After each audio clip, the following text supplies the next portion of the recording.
Violet Jessop survived the sinking of the Titanic in 1912. Most people don't know that wasn't the only ship disaster she survived, and it wasn't even the one that nearly killed her.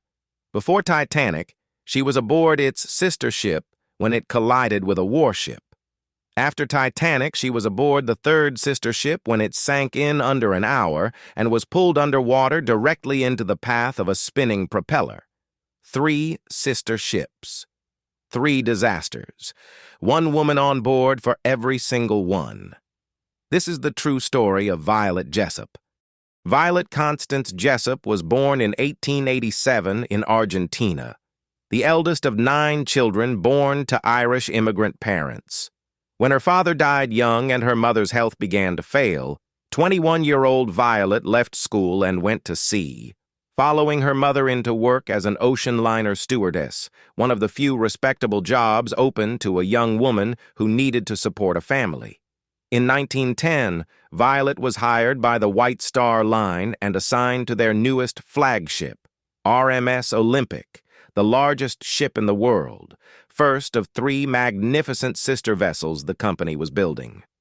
Working first class, tending to some of the wealthiest passengers on Earth, Violet's career was just beginning. On September 20th, 1911, Olympic left Southampton on a routine crossing and collided with a British warship, HMS Hawke. The impact tore a massive hole in Olympic's hull below the waterline.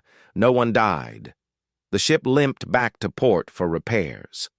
It was Violet's first brush with disaster on one of these 3 sister ships. It would not be her last.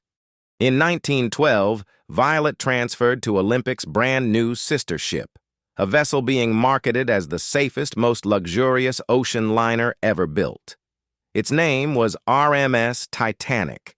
She boarded at Southampton on April 10, 1912, 25 years old, working as a stewardess in first class. 4 days later, on the night of April 14th, Titanic struck an iceberg in the North Atlantic and began taking on water. Violet was ordered into Lifeboat 16. As it was being lowered toward the freezing ocean, one of Titanic's officers, 6th Officer James Paul Moody, placed a baby into her arms and told her to look after it. She didn't know the child. She held it anyway, through the entire night, as Titanic broke apart and sank behind her, and more than 2,500 people died in the water. The next morning, aboard the rescue ship RMS Carpathia, a woman rushed up to Violet, snatched the baby from her arms without a word, and disappeared into the crowd. Violet never learned who the mother was, or how they'd become separated in the chaos of the sinking. She never saw either of them again. She had survived the deadliest peacetime maritime disaster in history. Violet kept sailing. When the First World War began, she joined the British Red Cross as a nurse and was assigned to Titanic's third sister ship, now converted into a floating hospital and renamed HMHS Britannic. On the morning of November 21st, 1916, Britannic was steaming through the Aegean Sea off the coast of Greece when it struck a German naval mine. The explosion was catastrophic.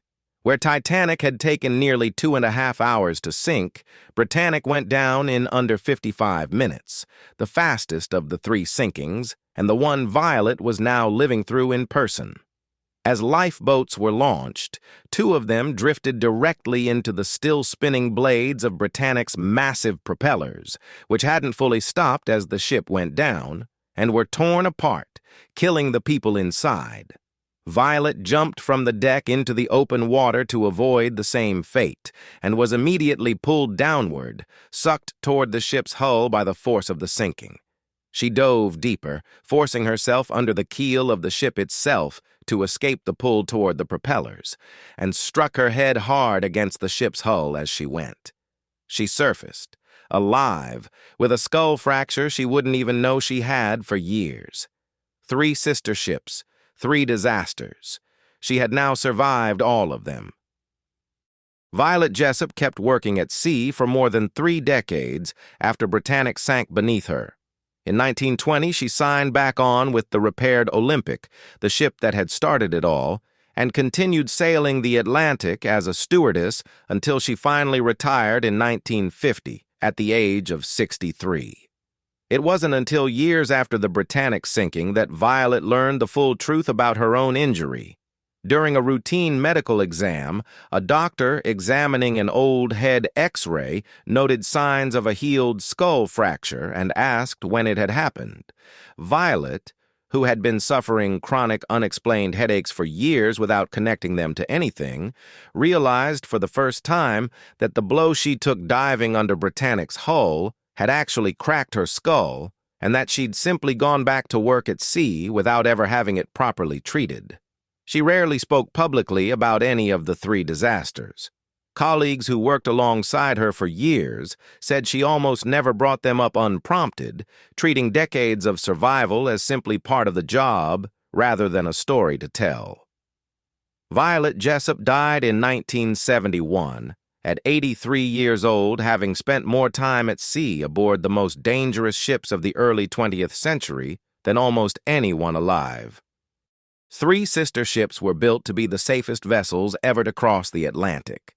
One collided with a warship, one hit an iceberg and killed over 1,500 people. One struck a mine and sank in under an hour, tearing lifeboats apart in its own propellers. Violet Jessop was on board for all 3. She wasn't a passenger looking for adventure. She was a working stewardess and nurse, doing her job 3 separate times on 3 ships that were each supposed to be unsinkable in their own way. History remembers her by the nickname sailors eventually gave her, Miss Unsinkable. She survived Titanic. Then 2 more ships sank under her. And she went back to sea anyway. Subscribe if you want more. See you in the next one.